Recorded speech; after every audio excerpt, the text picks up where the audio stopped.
Okay, this is a lesson learned siguro 'no, sa ating mga nandito sa Canada na 'wag ipagsawalang-bahala yung status ninyo kung ano man yung status ninyo ngayon. Lalong-lalo na sa tinatawag nating work permit at, yung mga student na kukuha ng kanilang LMIA ano, sapagkat hindi lang isa o dadalawa yung may ganitong estado ngayon na uuwi ng Pilipinas dahil sa naging kalagayan nila dito sa Canada. So, una, kanina na nalungkot ako dun sa kwento ng aking dating katrabaho na magkasama kami for how many years at kasi siya ay dating estudyante na nakakuha ng LMIA at nire-renew niya lang yung kanyang status at nagtataka naman ako kung bakit siya nakatagal doon sa posisyon na yon na inabutan ng ganitong problema, no?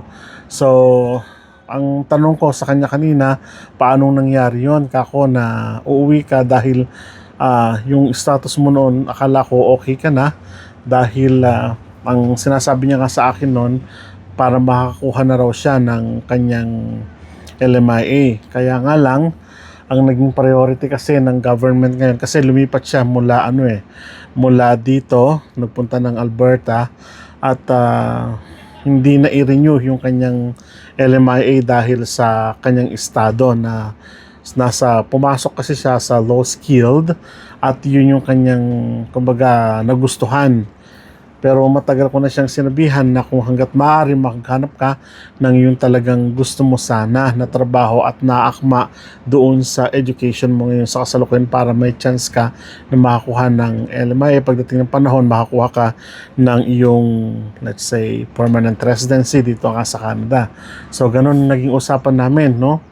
At pag scroll ko kanina sa YouTube dahil may sinusubaybayan ako na cooking show, ay napanood ko naman yung isang kababayan natin na nagtitinda ng gamit at uuwi na rin daw sa Pilipinas. Ang sabi ng mga kababayan natin doon, huwag kang mawawalan ng pag-asa, kumapit ka lang, may pag-asa pa, parang gano'n, no? Pero ang sabi nung nag-vlog na yon, nag-post ng video na yon, ay parang 1 month na lang ata ay uuwi na siya. Hindi ko alam, hindi ko natinignan kasi yung detail pero ganun yung nangyari. So nakakalungkot ito na usapin dahil dalawang kababayan natin ang siguradong uuwi. Pero ang sabi ko naman sa kakilala ko na yun, yung isa dating estudyante, na try and mag-apply kasi may Canadian experience ka and makikita natin pagdating ng panahon na baka sakali naman na na magbago at pwede kang maka-apply uli kasi alam mo naman na yung pasikot-sikot, no? Yun ang sinabi ko sa kanya. And aside from that, yung kababayan natin yun yung naging katrabaho, pero pinagpaalam ko po na sabi ko gawa natin ng pag-uusap to. Sabi niyo okay lang kuya dahil naman talagang may mali din naman ako doon dahil para kumbaga aral na rin sa iba. So na-appreciate ko naman yun. So kuya okay lang naman sa akin na ganun ang i-vlog mo pero huwag nang babanggitin yung pangalan. Sabi ko of course hindi ko na babanggitin yung pangalan mo dahil ayoko naman na putaktihin ka sa Facebook sabi ko. So ganun at anyway sa part niya parang okay lang naman dahil kumbaga marami siyang family dito at sabi niya naman kuya medyo pagod na rin ako sa trabaho, gusto ko na rin bakasyon and then habang nagbabakasyon magpapahanap na rin ako sa mga kamag-anak ko. So sabi ko, buti na lang kung may mga kamag-anak ka dito na talagang they will support you. Sabi ko, kuya dahil ngayon pa lang hinahanapan ako ng employer at meron na kami mga prospects doon sa Calgary, between Calgary and Edmonton area. Yung area na yon, no? Malawak yon. So sabi niya, okay naman dahil very supportive yung kanyang mga kapatid, mga uncles and family, immediate family. So sabi ko, you're lucky. At least makapagbabakasyon ka ng ilang buwan and then balik ka uli dito. Sabi ko, nga kuya, kay kanya. So sabi ko naman ay darating ang panahon yung talagang para sa iyo na siguro malaman natin pagdating mo rito ay permanent resident ka na. So sabi niya, uwi daw siya ng Pilipinas at Ilalagay niya sa resume niya yung kanyang Canadian experience class, and then itatry daw niya na maging permanent resident pagbalik na dito. So yun na daw ang target niya, no? So sabi ko, that's good kasi may ilalaban ka naman kasi kako may experience ka dito sa Canada, sa Alberta and Saskatchewan kako, and then yung education mo pa nga kako ay nanggaling dito sa Canada. So walang gaanong problema doon, no? So sana nga, sabi ko, magtuloy-tuloy yung pagbabago ngayon. At ito na yung effect ng pagkukota ng Government of Canada kako nga sa kanya.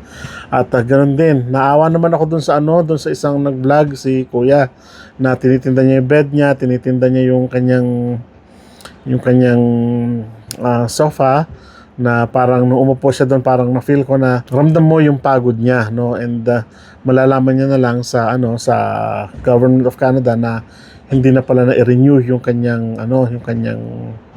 LMIA. So nakakalungkot, pero ang kagandahan doon, very positive naman si Kuya doon sa kanyang response doon sa pagkakawala ng kanyang hindi pagkaka-renew actually ng kanyang LMIA, at sabi niya naman may pag-asa pa. So yun naman nakagandahan sa ating mga Filipino, no? At ito yung talagang lesson learned para sa ating mga Pinoy, na kung saan ay pag-aralan natin mabuti hanggat maaari, humanap tayo ng way para nang sa ganun ay hindi tayo mawala doon sa programa, no? Hanggat maaari, kung halimbawa ngayon pa lang ay kung talagang parang wala na, makausap kayo sa mga employer ninyo, baka pwedeng i-promote kayo, something like that, para na sa ganun makakuha kayo doon sa program. Kung halimbawa naman talaga maglalaps na, kausapin ninyo yung mga employer ninyo na baka sa susunod pwede kanilang i-hire kung papasok ka doon sa quota, parang gano'n, So gano'n ang mga technique na lang muna natin ngayon na ginagawa. So although marami pa naman talagang tinatanggap ang IRCC, ang Canada, ng mga workers, pero sabi nga natin, malaki talaga yung pagbabago, malaki yung kaltas doon sa kanilang quota, no? At sabi nga natin sa mga nakaraang usapan natin, bumaba ang population ng Canada ng tumaas lang siya ng, sabi ng 0.01, parang ganun, o almost zero, sabi nung census, nung iba't ibang nag-analisa, no? So ganun kababa yung talagang yung increase, mababa, no? Kumpara doon sa dami ng taong tumatanda dito sa Canada. So hindi balance, no? So yung population growth rate kumbaga ng Canada ay hindi balance. So nangangahulugan lang po ngayon na talagang pagtiisin muna natin. So, pero pa naman, magbibigay pa naman tayo ng mga magagandang balita with regards to IRCC at sa mga trabaho dito na po pwede nyo i-venture pa, o na po pwede nyo isapalaran, o kaya naman po pwede ninyong makita rin balang araw. At yes, of course, na subukan, no? Lalong-lalo na sa mga kababayan natin na gusto makarating dito sa Canada at nag-a-apply, naghahanap ng opportunity dito. Hindi close ang Canada. Kaya nga lang, may mga programang ipinatutupad para na sa ganun ay mabawasan yung tinatawag nating iba't ibang programa o yung population ng pagdagsa ng mga tao. So, para makontrol nila, no? So, hopefully ay next year makita nila yung effect ng pagbaba ng dami ng tao, ng population dito sa Canada, at maisipan nila na gawin nilang mas mataas yung quota. Although, sabi natin, sa gawin ng Alberta at iba't ibang bahagi, no? Kung di ako nagkakamali, no? Ay tinataasan yung kanilang quota at isinusulong nila. British Columbia ba yun? Na itinataas nila yung kanilang quota from 8,000 to 11,000. British Columbia. From 8,000 to 11,000 yung kanilang quota dahil talagang nagkukulang yung mga nag-a-apply, no? So ibig sabihin na hindi pa man ganoon kalaki yung quota na idinadagdag dito sa Canada sa kasalukuyan. But what I mean, sana maging tuloy-tuloy yung programa na yon para nang sa ganoon ay lahat ng province o lahat ng territory dito sa Canada ay sumunod sa ganung sistema na makapagdagdag ng mga iaalok na trabaho dito sa Canada. So manatili pa rin tayong positibo. Kayong mga nag-a-apply, kayong narito na, kayong may ganyang work permit holder, hindi nyo alam ang gagawin nyo, mag-seek ng advice ng mga professional. No? Although medyo may kamahalan, mag-seek na kayo ng advice ng mga consultancy. Yung talagang registered ha. Huwag kayong paloloko. Yun naman yun.